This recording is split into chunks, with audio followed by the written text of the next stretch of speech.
오늘 성경에 보면은 고민하는 한 사람이 등장을 합니다. 이 사람은 관리고요, 또 큰 부자래요. 고민거리가 없을 것 같은데 혹시 병들었나? 또는 노쇠했나? 아니면 가족이 없나? 그럼에도 불구하고 이 사람의 고민은 아주 특별한 고민이었어요. 일반적인 그런 고민이 아니었습니다. 아주 특별한 그런 고민을 가지고 있었어요. 한번 성경을 보겠습니다, 여러분. 18절의 말씀에 보면 시작. 어떤 관리가 물어 이르되 선한 선생님이여 내가 무엇을 하여야 영생을 얻으리까? 이 사람은 예수님에게 선한 선생님이라고 이야기를 합니다. 그러니까 그 사람 눈으로 볼 때는 예수님이 훌륭한 랍비든지 선한 선생님 정도로 보였던 모양입니다. 그리고 무엇을 하여야 영생을 얻을 수 있습니까? 여기에서 알 수 있는 것은 이 사람은 어떤 행위 또는 어떤 공로, 그래서 내가 무엇을 해야 구원받고 또 영생을 얻을 수 있는지를 묻고 있어요. 그런 질문을 통해서 저는 이 사람이 굉장히 완전한 사람을 추구하고 있구나 하는 생각이 들었습니다. 자기가 관리잖아요. 그리고 큰 부자이기도 하고 거기다가 종교적인 완전함까지 갖추려고 하는 그런 열망을 가지고 있습니다. 우리가 보통 보면은 그냥 관리만 돼도 얼마나 교만합니까? 또 거기다가 큰 부자죠. 이러면은 이 사람은 자기가 도덕적으로 윤리적으로 거의 완벽한 사람이라고 생각합니다. 다른 사람을 빤히 보고 그러는 경우도 참 많이 있죠. 그건 아주 착각이죠. 내가 관리거나 또는 큰 부자가 되었다고 해서 그 사람이 도덕적으로 윤리적으로 완벽하라는 법은 없습니다. 그런데 이 사람은 자기가 관리잖아요. 그리고 또 큰 부자인데도 뭔가 종교적으로 완전함을 추구하고자 하는 어떤 열정이랄까 또는 열심이랄까 그런 것이 있다라고 하면 이 사람은 그냥 그것만 가지고도 아주 훌륭한 사람이다, 그렇게 우리가 이야기할 수 있겠습니다. 근데 사람의 속을 우리가 어떻게 다 알 수 있을까요? 여러분, 이 질문을 통해서 이 사람이 예수님을 시험할 수도 있어요. 예수님 어떻게 해야 구원을 얻습니까? 어떻게 해야 영생을 얻을 수 있습니까? 그리고 거기다가 무엇을 하여야 영생을 얻을 수 있습니까? 이걸 가지고 예수님을 시험할 수도 있죠. 그러니까 행위와 공로를 가지고 구원을 받을 수 있습니까? 영생을 얻을 수 있습니까? 이렇게 함정을 파놓고 질문할 수도 있죠.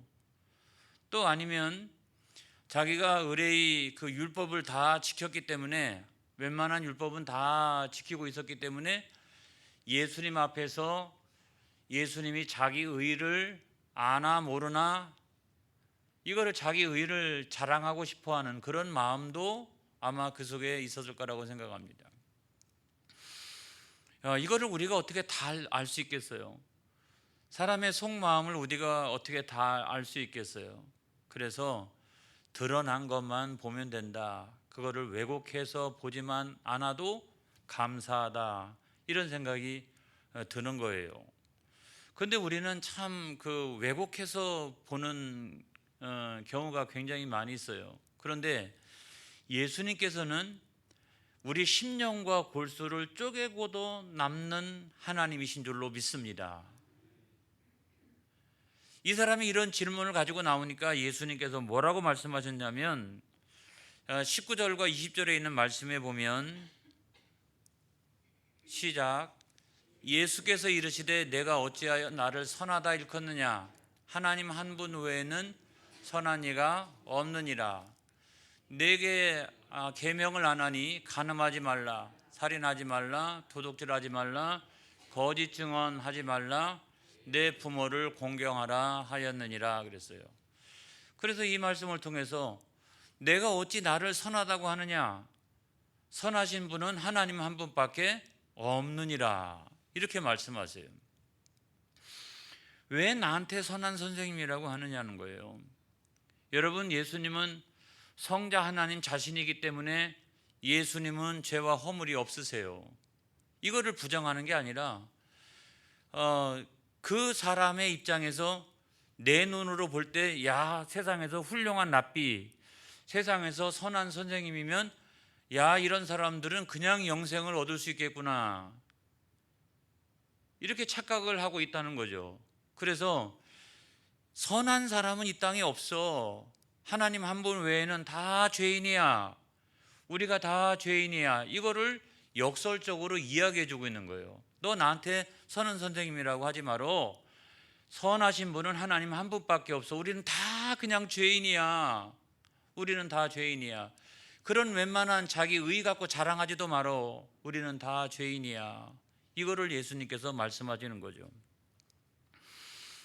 그리고 십계명에 대해서 말씀하시면서도 십계명의 5계명으로부터 9계명까지만 말씀하고 있는 것을 우리가 여기서 볼 수 있어요. 그것도 순서를 바꿔서 말씀하십니다. 7계명, 그 다음에 6계명, 8계명, 9계명, 맨 뒤에는 내 부모를 공경하라 5계명. 이 순서를 막 섞어가지고 말씀하시는데, 여러분 거기서 가만히 보면 우리가 깜짝 놀라는 부분이 있어요. 예수님께서 아주 칼 같으신 분이다 하는 걸 알 수가 있는 대목이 있는데, 그건 뭐냐면 10번째 계명은 그 가운데 말씀하지 않으셨다는 거예요.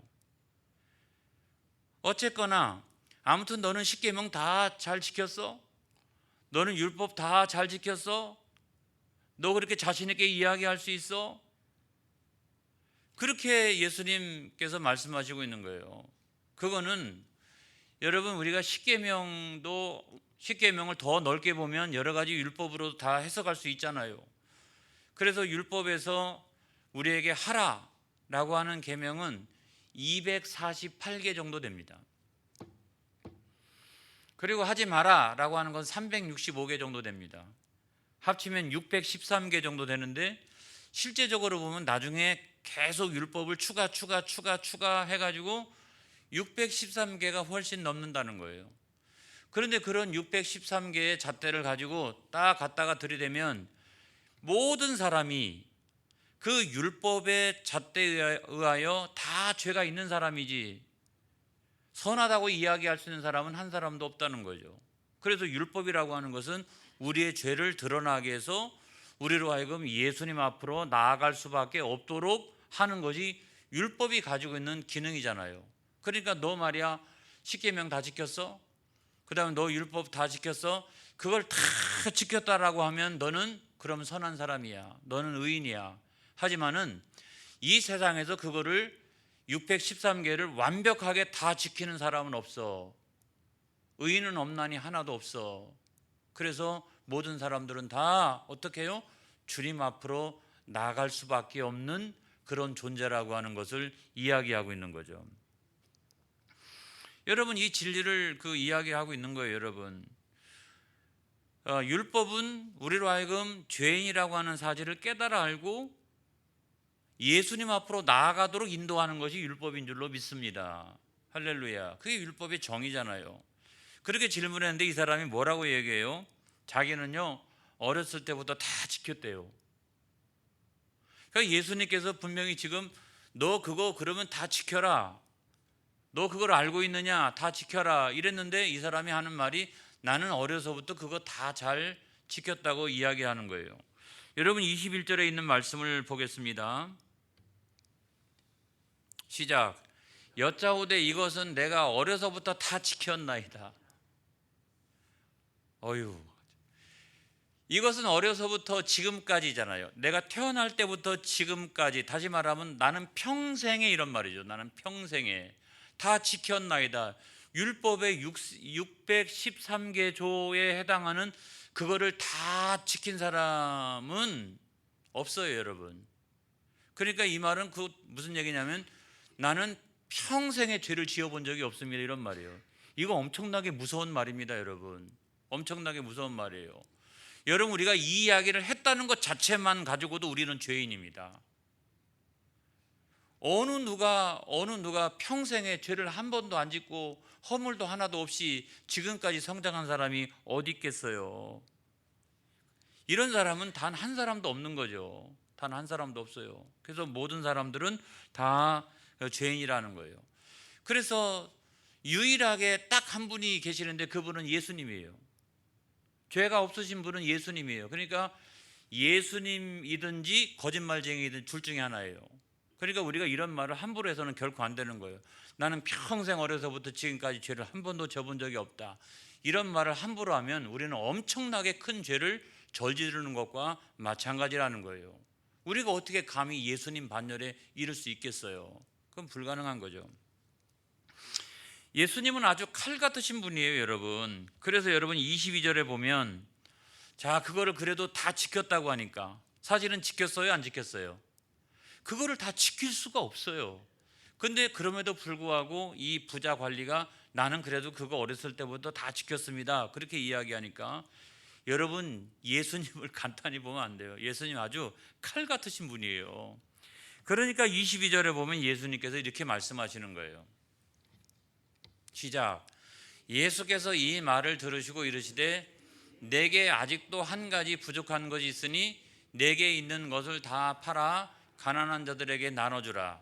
그리하면 하늘에서 내게 보화가 있으리라. 그리고 와서 나를 따르라 하시니. 이렇게 말씀하고 있어요. 내가 정말 그걸 다 지켰다고? 내가 그걸 정말 다 지켰다고?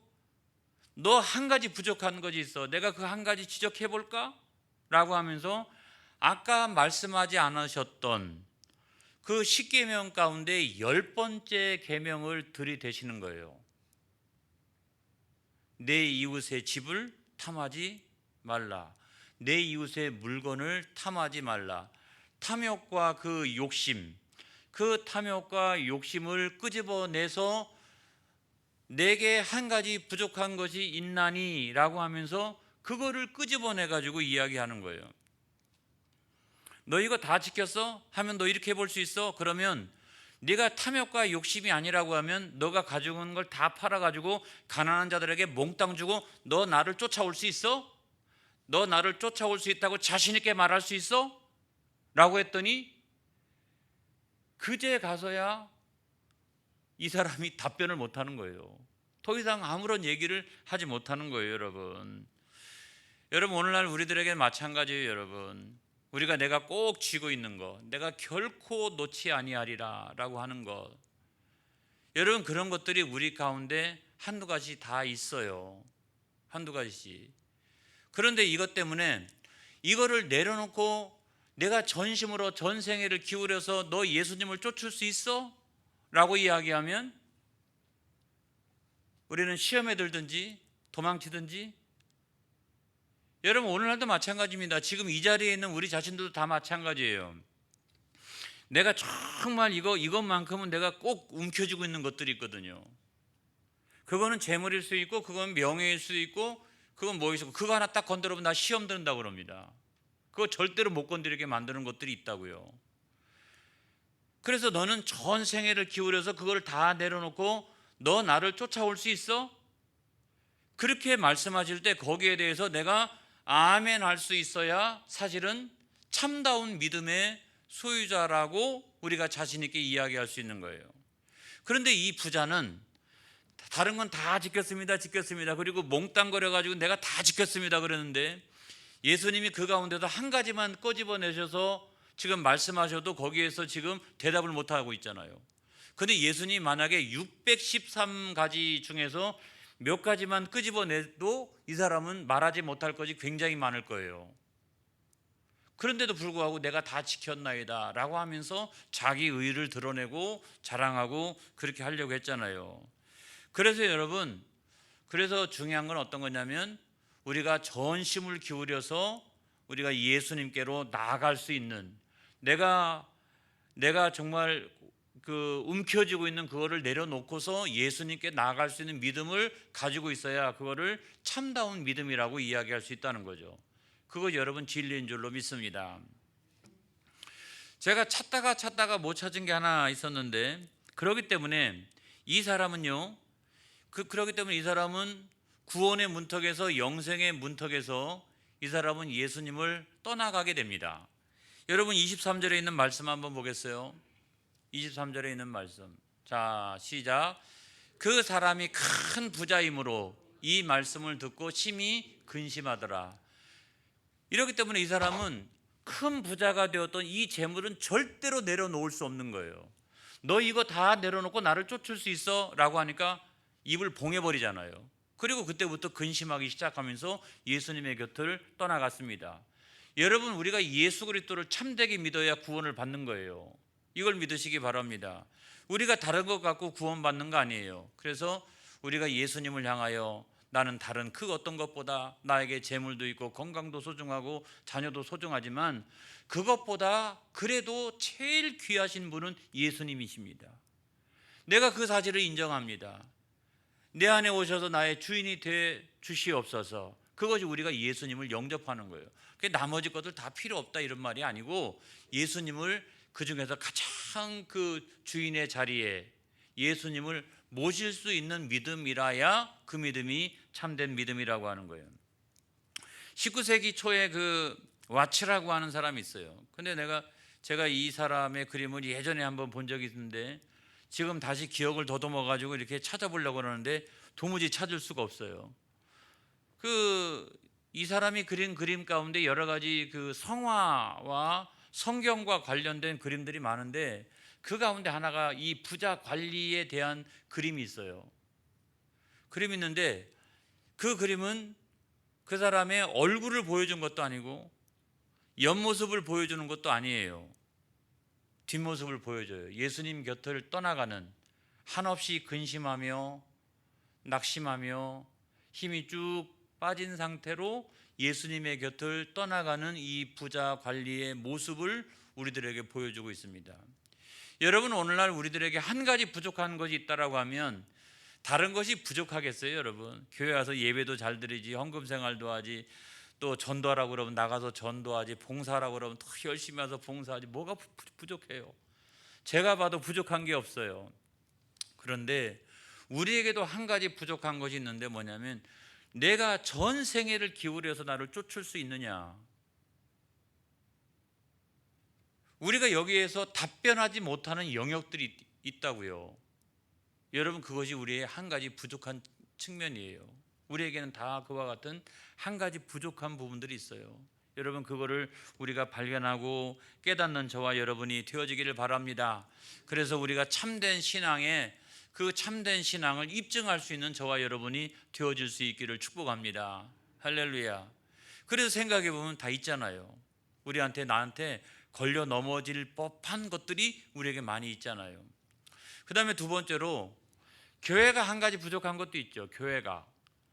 여러분, 제가 얼마 전에 그 NCC를 갔다가 거기서 여러 가지 그 책을 제가 선물 받은 것이 있는데, 그 책 중에 하나가 바로 이거예요. 저 이걸 보고 깜짝 놀랐어요. 사진 좀 한번 보여줘요. 예, 이걸 보고 제가 깜짝 놀랐는데, 책은 이런 거예요. 이런 책인데, 여기 보면 조선 예수교 연합 공의회 제9회 회의록, 이거예요. 그러니까 예전에 그 조선 예수교 장로회로 딱 이렇게 조선 예수교 장로회로 딱 있었을 때, 그때 제9회 총회의 그 회의록입니다. 근데 이 회의록 안에 뭐가 있냐면 사회 신조라고 하는 게 있어요. 이게 1932년도 세상에 1932년도 제9회 총회 때인데, 여기 보면은 조선 예수교 연합 공의회의 사회 신조 이렇게 되어져 있는데, 제가 한번 낭낭한 목소리로 한번 읽어보겠습니다. 여러분 깜짝 놀라실 거예요. 자, 우리는 하나님을 아버지로, 인류를 형제로 믿으며 그리스도를 통하여 계시된 하나님의 사랑과 정의와 평화가 사회의 기초적 이상이라고 생각하는 동시에 1절의 유물교육, 유물사상, 계급적 투쟁, 혁명수단에 의한 사회 개조와 반동적 강압에 반대하고 더 나아가 기독교 전도와 교육 및 사회사업을 확장하여 그리스도 속죄의 은사를 받고 갱생된 인격자로 사회의 중견이 되어 사회 조직 중에 기독교 정신이 활약해 하고 모든 재산은 하나님으로부터 받은 수탁물로 알아 하나님과 사람을 위하여 공헌할 것으로 믿는 이들이다. 이상에 근거하여 우리는 다음과 같이 주장한다. 제가 놀란 것은 이하에 있는 주장의 내용들이에요.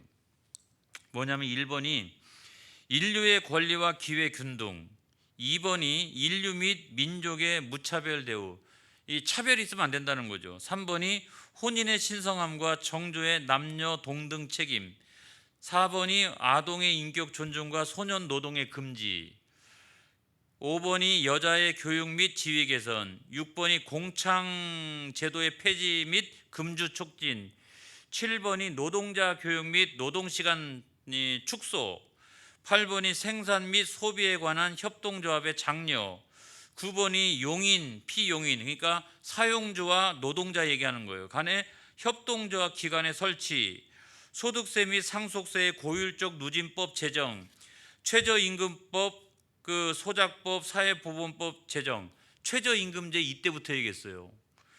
일요일 공유법의 제정 및 보건에 관한 입법과 시설을 보장하라. 이게 총회가 결의한 사회 신조예요. 총회가 결의한. 대단하지 않아요? 오늘날에 1980년대나 90년대 넘어와서야 겨우 이제 시작되어진 그런 것도 많은데 1932년도네요. 1932년도 제9회 총회 때 이미 총회는 이 사회 신조를 발표했다고요. 그 사회 신조가 여러분 어디서 나왔어요? 성경에서 나온 거잖아요. 그리고 예수님의 사회적 태도, 다시 말하면 예수님께서 오늘 본문에서도 가난한 자들에게 나눠주라. 여기에 모든 것들이 다 이게 사회 신조가 그 가운데 다 들어가 있다라고 생각을 합니다. 그래서 예수님의 사회 신조 이런 것들을 생각해 보면 제가 대충 한번 정리해 봐도 첫 번째는 재물 같은 거 있잖아요. 재물. 부자도 성경에 많이 나옵니다. 그렇죠? 그래서 부를 얼마나 축적했느냐 이것이 그 기준이 아니에요. 그 부를 어디다 선용했느냐, 또 그 재물에 대한 마음과 태도, 그러니까 여전히 예수님을 나의 주님으로 섬기지 아니하고 재물을 섬기는 경우도 있잖아요. 그러니까 돈이 얼마나 많으냐 이게 문제가 아니라 어디다 사용하느냐, 그 재물에 대한 신앙적인 태도가 어떠하냐 이런 것들이 중요한 거죠. 그래서 예수님께서 마태복음 6장 20절에서 이렇게 말씀하셨어요. 시작. 오직 너희를 위하여 보물을 하늘에 쌓아두라. 거기는 좀이나 동록이 해하지 못하며 도둑이 구멍을 뚫지도 못하고 도둑질도 못하느니라. 예수님 말씀에 가장 재물에 관한 핵심이 여기 있다고 생각해요. 그러니까 다른 사람에게 나눠주는 거 이런 것도 귀하게 여기는 거지만 예수님에게서 최고는 뭐냐면 그 재물을, 그 보물을 하늘에 쌓아두라 라고 하는 것이 예수님의 가르침의 핵심이라고 생각합니다. 그 다음에 두 번째로 보면 권세잖아요. 당신은요 로마 식민지 상태 아니겠어요? 로마 식민지하에서 얼마나 백성들이 어려움을 당하고 있습니까? 그런데도 불구하고 예수님은 정치적 메시아, 당신을 정치적 메시아로 말씀하신 적이 없어요. 나는 자기 백성을 구원할 메시아, 그래서 십자가를 져야 될 그 메시아로 말씀하셨어요. 할렐루야. 그래서 여러분 단순히 정치적 메시아라고 하면 유대인들이 그냥 로마로부터 해방되면 끝나요. 안 그래요? 그런데 예수님께서 자기 백성을 구원할 자이시기 때문에 여러분 사마리아 사람도 구원받아요. 이방인들도 구원받습니다. 남녀노소 빈부 귀천이 전혀 문제가 되지 않습니다. 누구든지 다 예수님께 나오면 다 구원받을 수 있는 자격이 주어지는 거예요. 할렐루야. 그것이 바로 예수님의 권세에 대한 것이다. 그 다음에 노동에 대한 거요. 예수님은 노동을 어떻게 생각하셨을까를 생각해 봤어요. 여러분 구약 성경에 보면, 창세기에 보면 인간의 노동이라고 하는 것은 이렇게 시작됩니다. 하나님께서 천지 만물을 창조하셨어요. 그래서 이거를 관리할 사람이 필요했잖아요. 그렇죠? 그래가지고 사람한테 그것을 관리할 수 있는 권세를 주십니다. 그래서 여러분 창세기 1장 27절로 28절에 있는 말씀 보겠어요. 시작. 하나님이 자기 형상 곧 하나님의 형상대로 사람을 창조하시되 남자와 여자를 창조하시고 하나님이 그들에게 복을 주시며 하나님이 그들에게 이르시되 생육하고 번성하여 땅에 충만하라. 땅을 정복하라. 바다의 물고기와 하늘의 새와 땅을 움직이는 모든 생물을 다스리라 하시니라. 아멘 할렐루야. 그래서 하나님께서 창조해 놓으신 그거를 잘 관리하는 것이 우리 노동의 굉장히 중요한 핵심이에요. 거기서 그 열매도 따먹고 그 다음에 열심히 노동해가지고 그 식물도 우리가 얻으면 그것에 만족하고 이런 것이지만, 전체적으로 보면 뭐냐면 우리의 노동이란 하나님의 창조 세계를 파괴하지 않는 거예요. 그거를 잘 관리해가는 노동인 거예요. 그런데 나중에 이제 역사가 발전하면서 노동은 변질됐죠. 노동은 힘없는 사람, 약한 사람 이런 사람들이나 하고 힘 있는 사람들은 노동하지 않는 걸로 여겨서 권력을 갖고 있는 사람이 노동을 통해 가지고 사람들을 압박하기 시작합니다. 그 대표적인 경우가 바로가 히브리인들을 강제 노동시키는 거. 이 역사가 진행되어지면서 노예제 사회, 그다음에 그 이후로 진행되어지면서 힘이 약한 사람들은 강제적인 노동에, 그리고 그 올무 속에 살아가도록 그렇게 했다는 거죠. 그런데 예수님은 노동에 대해서 어떻게 말씀하시고 있느냐? 여러분, 예수님의 노동의 가장 중요한 핵심은 뭐냐면 이 창조 세계를 잘 관리하는 것도 있지만 열심히 노동하여 하늘에 계신 하나님 앞에 영광을 올리도록 하여라 라고 하는 것이 이 노동관의 가장 중요한 핵심이에요. 자, 고린도전서 10장 31절을 한번 보겠습니다. 시작. 그런즉 너희가 먹든지 마시든지 뭘 하든지 다 하나님의 영광을 위하여 하라. 우리가 먹는 것도 마시는 것도 무슨 일을 하는 것도 다 그게 노동 아닙니까? 그런데 그 모든 노동의 가장 중요한 핵심이 뭐냐면 하늘에 계신 하나님 앞에 영광을 올려드리는 거예요. 그래서 여러분, 우리가 교회 안에서 열심히 봉사하고 전도하고 땀 흘려 수고하고 하는 것들도 얼마나 다 귀한 일인지 알 수가 없어요. 모든 노동의 초점이 가장 중요한 거지, 내가 먹고 살아가고 하는 것도 귀하지만 더 높은 것은 뭐냐면 하늘에 계신 하나님 앞에 영광을 올려드리는 거예요. 할렐루야. 그 다음에 이제 여성이죠. 여성. 예수님의 여성관. 당시의 여자들은 열등한 존재라고 생각을 했어요. 그렇죠? 적어도 예수님 당시만 해도 우리가 생각해 보면 여성은 열등한 존재라고 생각했어요. 그런데요, 제가 살아보니까 안 그렇더라고요. 열등하지가 않아요. 절대로. 저보다 더 뛰어나요. 근데 아무튼 그래서 예수님께서는 여성을요, 그때 당시에 여성과 함께 동행한다는 것도 이거 기가 막힌 일이에요. 그리고 여성들이 예수님 뒤를 쫓아다니면서 후원 조직이 되어지고, 사실은 그 제자들 가운데서도 여성들도 제자들의 일부로 참여하고 있다시피 했던 거예요. 그들이 제자냐 아니냐 이런 게 아니라 예수님의 뒤를 쫓아가면서 그 제자의 역할을 했던 거라고요. 그러니까 예수님의 하나님 나라에 있어서는 여성은 남성과 동등한, 아무런 차별성이 없는 동등한 존재였다고요. 이것도 참 기가 막힌 일이죠. 에베소서 6장 28절에 있는 말씀 보겠습니다. 시작. 이와 같이 남편들도 자기 아내 사랑하기를 자기 자신과 같이 할지니 자기 아내를 사랑하는 자는 자기를 사랑하는 것이라. 다시 말하면 남자와 여자는 동등하다는 거죠. 동등하다는 거죠. 이거를 예수님께서 그때 당시 소위 그 고대 노예제 사회 때 예수님은 벌써 그 얘기를 하신 거고, 1932년도 겨우 우리나라가 일제 지배를 받기 시작하고 아직도 가부장적인 전통이 막 이렇게 센 우리나라에서 여러분 총회가 그 여성의 동등한 권리에 대하여 벌써 이야기를 하고 있었다는 거죠. 그게 오늘날 여러분 우리 교회가 한 가지 부족한 측면이 있다라고 하면 저는 이거라고 생각해요. 뭐냐면 개인주의적인 신앙으로 너무 전락해 간다는 거죠. 여러분 1932년도에도 총회는요 이런 걸 발표했다고요. 그런데 오늘날 우리 교회는 점점 개인주의적인 신앙, 개인이 복을 받고 뭐 개인이 은혜를 체험하고 이런 것으로 너무 전락해 가는데, 중요한 것은 교회가 한 가지 부족한 측면이 있다라고 하면 그건 뭐냐, 예수님의 사회적 태도, 그리고 우리가 사회 신조, 이걸 통해서 하나님의 나라를 만들어가는 일에도 교회가 앞장서야 된다라고 하는 것을 말씀드리는 거예요. 오늘날 여전히 우리가 그런 거 하면 다 이상한 집단이라고 생각하는데 그렇지 않아요. 교회가 한 가지 부족한 것, 오늘날 그런 사회 신조를 가지고 사회를 하나님 나라로 변화시켜 나가는 이 일에 앞장서는 우리 교회가 되어지기를 축복합니다. 기도하겠습니다.